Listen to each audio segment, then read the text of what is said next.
anticipate that this icebreaker event will be productive regardless of how it looks in the end. May I see a show of hands? Anyone here like flying coach class? Tiny narrow seats without legroom. Anyone here like arm wrestling with their neighbors? Being treated like cattle in the back of the truck. Plastic knives, plastic forks, and plastic food. Of course not. I'm Matthew Bennett, publisher of a travel newsletter called First Class Flyer, which I started 22 years ago, as Kyle mentioned. I got the idea while flying to spring training as a minor league pitcher for the Kansas City Royals. The Royals gave us a travel allowance to get to spring training every year, and I figured out how to get there for much less than they gave us, and we were told that we could keep the change. When you get only $850 a month as a 17-year-old, that change surely helped a lot. I went on to help my teammates too, so when the Royals sacked me due to chronic tendonitis in my throwing arm, the only other thing I knew was to save money on airfares. Enough about me, let's talk about upgrades. First, I'll define what an upgrade is in our eyes. Then we'll look at the ways many travel experts suggest how you can upgrade, which no doubt you've heard of them. And in the end, I'll share with you some ways we suggest how you might upgrade. So how do I define an upgrade? We suggest it's something you bestow on yourself through diligence, not something bestowed upon you. We call it a tangible, any tangible mechanism that enables the quality of a situation to improve is an upgrade. It could be status in a loyalty program, a reward, a better seat, or something as simple as a piece of intelligence that you did not know otherwise. So how do the travel experts suggest we upgrade? I often read magazines and online blogs that dressing in a fancy suit with a giant smile will get you an upgrade. Some suggest bribing the check-in staff. Other tactics we hear about all the time is to churn credit card bonuses. You sign up, you get the bonus, and then you dump the card before the annual fee is due. You've all heard of that one. You want me to do that? Another approach is buying mistake fares, a popular one nowadays. Some poor airline employee enters the wrong fare. It's 10 times less than it should be. Only problem is these tickets usually get canceled by the airline, along with employee Fred, who fat-fingered the fare. Here at FCF, we call these fly-by-night upgrades.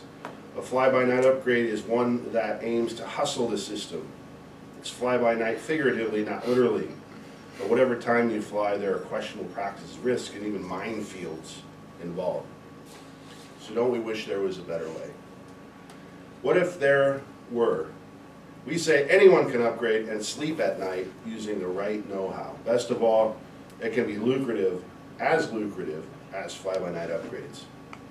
So how do you upgrade with your head held high? Here are 5 ways. One way is to pick a low-cost destination. For many U.S. cities, it costs nearly as much to fly to Hawaii in coach as it does to fly to Costa Rica or many Mexican destinations in business class. So if you need a tropical vacation, think beyond the usual suspects. Don't be single-minded, and the upgrade world may open up to you. Another way anyone can upgrade is to pick domestic flights operated by international aircraft. International business and first-class fares often cost $5,000 to $10,000, and sometimes more. So airlines invest more in their international planes, better cabins, better seats. So if you know the domestic routes that use those international planes, there are a handful, it's a much better experience for the same cost. A first-class flyer, we call those free in-class upgrades. Another way anyone can upgrade is to buy airline loyalty program miles. Did you know that you can buy those these days? You know they sell everything from pillows to early check-in and everything else. Well, they sell their air miles too. And buying them when they're on sale means you can use them easily to fly first class for the price of business and often less. For example, first class on Cathay Pacific from New York to Hong Kong can cost $31,000. You could buy a car for that. However, you could have bought American Miles through a recent sale and redeem them on American partner Cathay Pacific to save 88%. Another way anyone can upgrade is to forget your favorite airline loyalty program. Many people are very attached to their loyalty programs. But nowadays, the only loyalty that counts is airlines being loyal to their shareholders. So don't be loyal, be smart. There are countless better ways. One example is instead of paying $140,000 for a simple round, 140,000 miles for a simple round trip on Delta and business class, you can fly around the world with Al Napan through American Express points for just 105,000 points. So that's saving 35,000 while flying much further. Another way anyone can upgrade is to think laterally. Airfares often don't make sense. For example, if you're flying on short notice between Los Angeles and New York, it can cost even less if you tack on a side trip to Bermuda. So you save money and get a free trip at the same time. Imagine that. So in conclusion, there are many ways anyone can upgrade without hustling airline employees or big banks. It's just having the right intel, and that's what my little business does. Why? Because when you fly business or first class, your vacation starts when you get to the airport, not a couple days later after your jet lag subsides. So learning the art of upgrading gets you that experience for way less than you ever thought possible. Adam Toastmaster.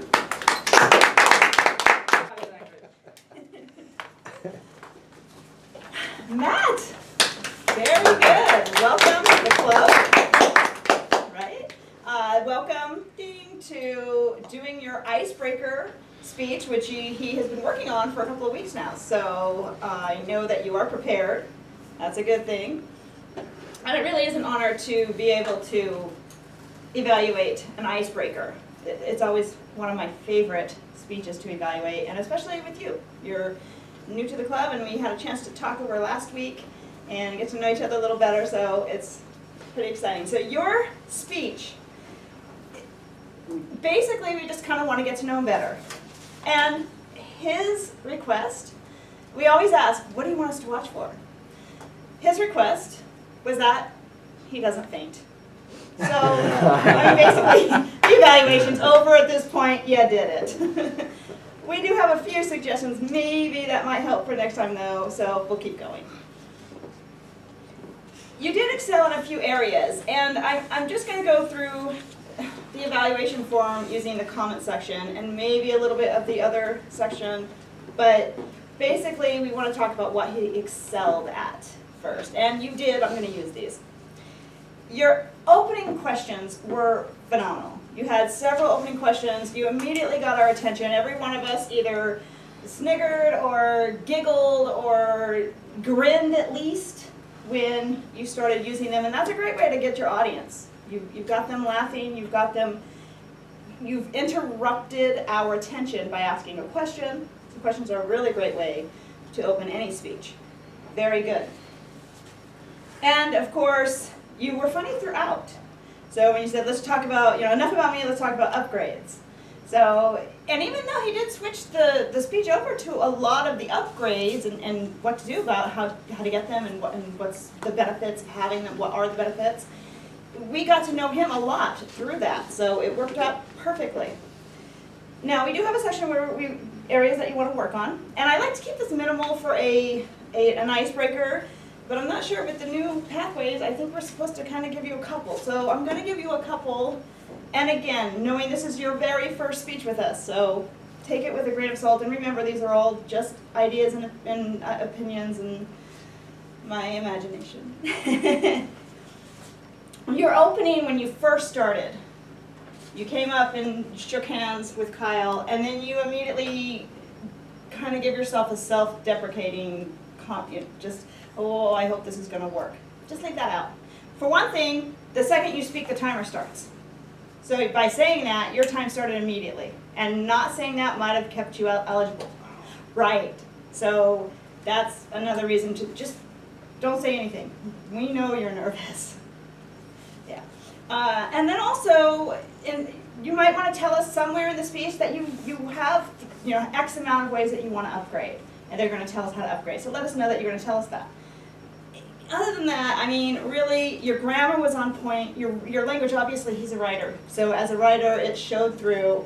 I'm just looking forward to seeing you with your next speech. Lose the notes as soon as you can, but, we knew that you were using them, and I'm just thrilled to hear your next speech. So thank you.